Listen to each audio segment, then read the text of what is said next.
The Shannon Ritch fight, the alleged fixing or having him hang around longer than was, there was kind of some dubious activities that the commission presumed. What was the reality of that? So I'm going to lay context because context matters, right? The first time I met this gentleman, he was in a locker room and he was the only one that had this room. But I tell you, it was a broom closet, but it had his photo on it, like a promo photo, like imagine WWE, right? So he's in like a feather boa and this and that and the glasses and the mohawk and blonde hair and just slapped against the door. And it's like Shannon Rich's locker room. But like you look in there and it's like old audio visual equipment and like a mop bucket and a mirror and just a bit of space. Whatever makes you feel special, I guess. But that was the first time meeting him, and he was flown out, meant to be the big deal, and he lost in the first round quickly. So second time I meet this guy, I'd already moved to California, and I'm fighting him down in Mexico.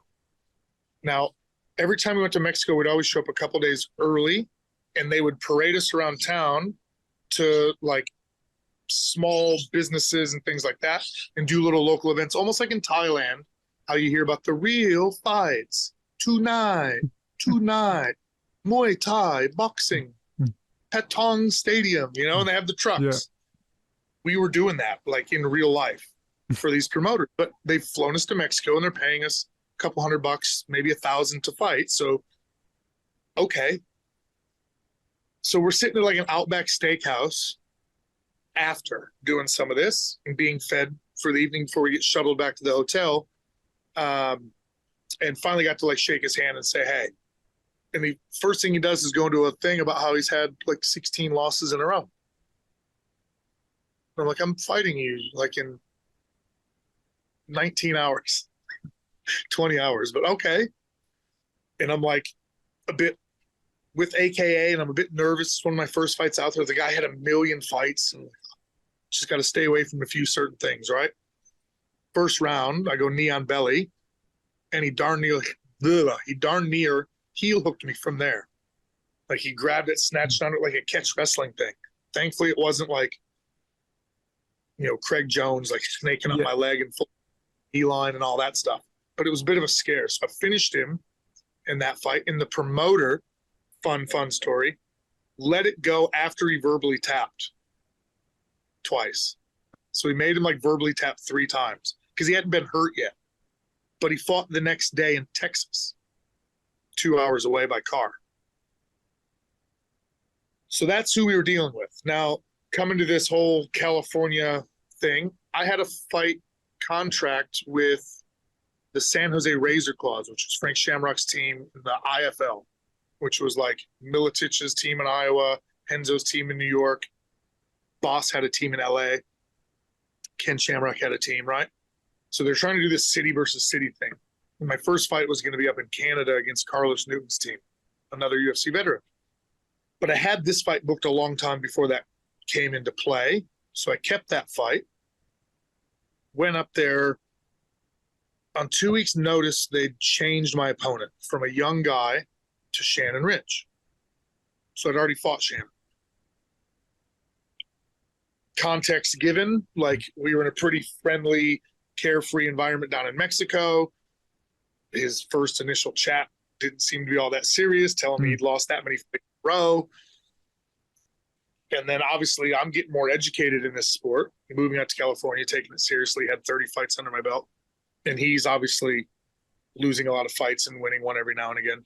So I wasn't too worried about this. Like, okay, payday, have fun, move on to this IFL thing, good contract, here we go.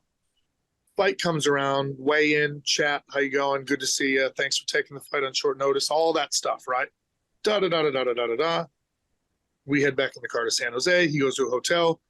Next day, fight comes. I have a female bodybuilder that we had met through like Jay Cutler and a sponsor that Frank had for supplements right up the road from us.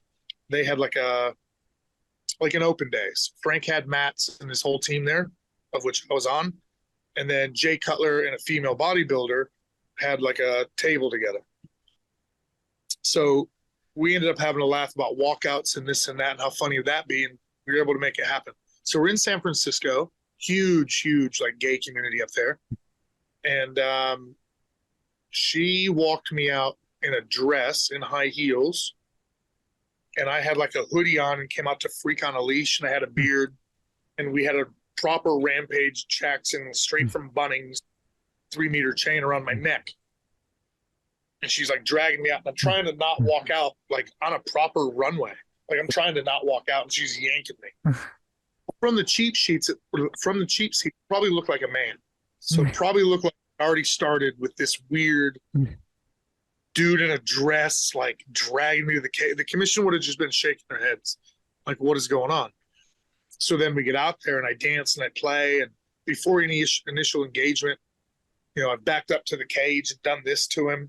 Yeah. And he stayed his ground and stayed in the middle. So I ran out and cartwheeled and took his back, ripped his head up, probably under the chin a little bit, but more of the arch. And he screamed, and the ref stopped it and tapped. And I got suspended like on the way out of the cage. Wow. Like, the committee didn't even let me out of the cage. But a minute into the fight, I'm told, they were in the corner telling Frank, he better start getting serious. What's he doing in there? Blah, blah, blah. So I don't know how they would have handled, and I'm not Muhammad Ali, but I don't know how they would have handled like some of these other guys, like clowning a little bit. You know, you got Dominic Cruz out there dancing. You got Garbrandt dancing at him. You got Silva putting himself against the cage with Bonner, Forrest Griffin, and others. John Jones coming out on hands and knees. You know, like, I didn't think I was doing anything too crazy, but I suffered for it a little bit, but it landed me here. So it was just showboating. Just a little bit of showboating. So he carried him into the third round for betting purposes or entertainment. There's no betting. None of that stuff was going on. So yeah,